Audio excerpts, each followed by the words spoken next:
ಇವತ್ತಿನ ಕೇಂದ್ರ ಬಿಂದುಗಳಾಗಿರ್ತಕ್ಕಂಥ ನನಗೆ ಹಲವಾರು ವರ್ಷಗಳ ಪರಿಚಿತರು.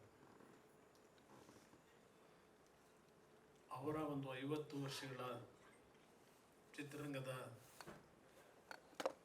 ನಿರ್ದೇಶಕರಾಗಿ,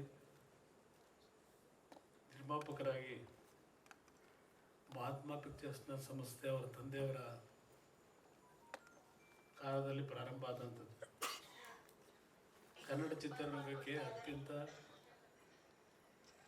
ದೊಡ್ಡ ಮಟ್ಟದ ಕೊಡುಗೆ ಕೊಟ್ಟಿರ್ತಕ್ಕಂಥ ಒಂದು ಕುಟುಂಬ. ಅವರ 50 ವರ್ಷಗಳ ಚಿತ್ರರಂಗದ ಒಂದು ಸಾಧನೆ, ಆ ಸಾಧನೆಗೆ ಗೌರವವನ್ನು ಸಲ್ಲಿಸ್ತಕ್ಕಂಥ ನಿಟ್ಟಿನಲ್ಲಿ ಕರ್ನಾಟಕ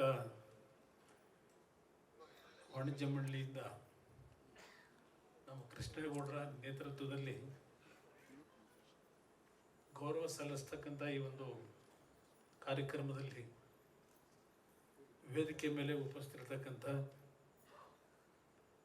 ಮಾಜಿ ಉಪಮುಖ್ಯಮಂತ್ರಿಗಳು, ಶಾಸಕ ಮಿತ್ರರು, ಆತ್ಮೀಯರು ಆಗಿರ್ತಕ್ಕಂಥ ಯಶವಂತ ನಾರಾಯಣ ಅವರೇ, ಮತ್ತೊಬ್ಬ ಶಾಸಕ ಮಿತ್ರರಾಗಿರ್ತಕ್ಕಂಥ ಮತ್ತು ಕನ್ನಡ ಚಿತ್ರರಂಗದಲ್ಲಿ ನಿರ್ಮಾಪಕರಾಗಿ ಹಲವಾರು ರೀತಿಯ ಚಿತ್ರರಂಗಕ್ಕೆ ಕೊಡುಗೆ ಕೊಟ್ಟಿರ್ತಕ್ಕಂಥ ನಮ್ಮ ಮುನಿರತ್ನ ಅವರೇ, ರಾಷ್ಟ್ರ ಪ್ರಶಸ್ತಿ ವಿಜೇತರು, ಪದ್ಮಶ್ರೀಯ ಪಡೆದಿರ್ತಕ್ಕಂಥ ನಮ್ಮ ಕನ್ನಡ ಚಿತ್ರರಂಗದ ಮತ್ತೊಬ್ಬ ಹಿರಿಯರು ಗಿರೀಶ್ ಕಾಸರಳ್ಳಿ ಅವರು, ಬಸವಕುಮಾರ್ ಪಾಟೀಲ್ ಅವರು, ನಮ್ಮ ಬ್ರಹ್ಮಾಂಡ ಗುರೂಜಿಯವರು, ಇವರೆಲ್ಲರೂ ಈ ಕಾರ್ಯಕ್ರಮದಲ್ಲಿ ವೇದಿಕೆ ಮೇಲಿದ್ದಾರೆ. ವೇದಿಕೆ ಮುಂಭಾಗದಲ್ಲಿ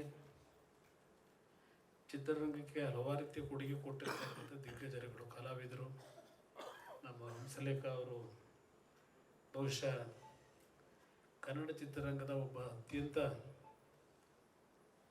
ಸಂಗೀತ ನಿರ್ದೇಶಕರಾಗಿ ಈ ಒಂದು ಚಿತ್ರರಂಗಕ್ಕೆ ದೊಡ್ಡ ಮಟ್ಟದ ಕೊಡುಗೆ ಕೊಟ್ಟಿರ್ತಕ್ಕಂಥದ್ದು.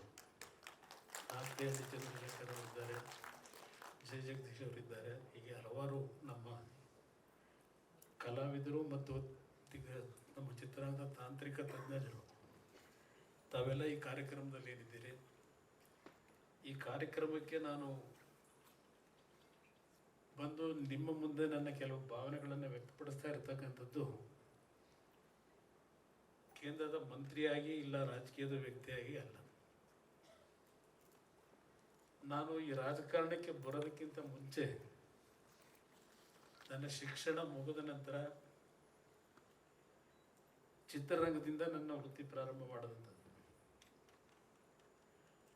ಎಕ್ಸಿಬಿಟರ್ ಆಗಿ, ಡಿಸ್ಟ್ರಿಬ್ಯೂಟರ್ ಆಗಿ, ನಂತರದ ಚಿತ್ರದ ನಿರ್ಮಾಪಕನಾಗಿ ಈ ಒಂದು ಜೀವನವನ್ನೇನು ಪ್ರಾರಂಭ ಮಾಡಿದೆ. ಆ ಸಂದರ್ಭದಿಂದ ನನಗೆ ರಾಜೇಂದ್ರ ಸಿಂಗ್ ಬಾಬು ಅವರ ಪರಿಚಯ. ಅವರ ಒಂದು ಚಿತ್ರದ ಹಂಚಿಕೆದಾರರಾಗಿ ಅವರೇನು ಮೈಸೂರಿನಲ್ಲಿ ಅವರ ಒಂದು ಆಫೀಸ್ ಏನಿತ್ತು, ಕಚೇರಿ, ಹಲವಾರು ಬಾರಿ ನಾನು ಅವರ ಕಚೇರಿಯಲ್ಲಿ ನಮ್ಮ ಚಿತ್ರಮಂದಿರ ಏನು ಒಡೆಯನರಸೀಪುರದಲ್ಲಿ ಕಟ್ಟತಕ್ಕಂಥ ಒಂದು ತೀರ್ಮಾನ ಮಾಡಿದ್ದು. ಅವರ ಜೊತೆಯಲ್ಲಿ ನನ್ನ ಹಲವಾರು ಸಂದರ್ಭದಲ್ಲಿ ಭೇಟಿ ಮಾಡಿದಂಥ ಕ್ಷಣ ಈಗಲೂ ನನಗೆ ನೆನಪಿನಲ್ಲಿದೆ. ಅವರ ಶಿಷ್ಯ ಪಾಂಡು ಅಂತಕ್ಕಂಥದ್ದು ಒಬ್ಬರು ಸ್ನೇಹಿತರೇನಿದ್ರು. ನಾನು ಅವರ ಕಚೇರಿಯಿಂದ ಹಲವಾರು ಸಿನಿಮಾಗಳನ್ನು ತೆಗೆದುಕೊಂಡು ಹೋಗಿ ಚಿತ್ರ ಪ್ರದರ್ಶನ ಮಾಡಿರ್ತಕ್ಕಂಥದ್ದು ಇವತ್ತು ನನ್ನ ನೆನಪಿನಲ್ಲಿದೆ.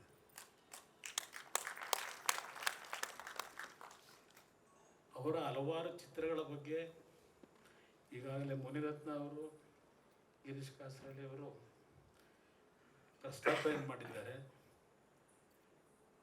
ದೊಡ್ಡ ದೊಡ್ಡ ಚಿತ್ರಗಳನ್ನು ತೆಗಿತಕ್ಕಂಥದ್ರಲ್ಲಿ ಅವರ ಕೊಡುಗೆ ಅಪಾರ ಇದೆ. ಅವರ ಸಂಸ್ಥೆ ಮುತ್ತಿನ ಹಾರ ಬಗ್ಗೆ ಹೇಳ್ತಾ ಇದ್ರು.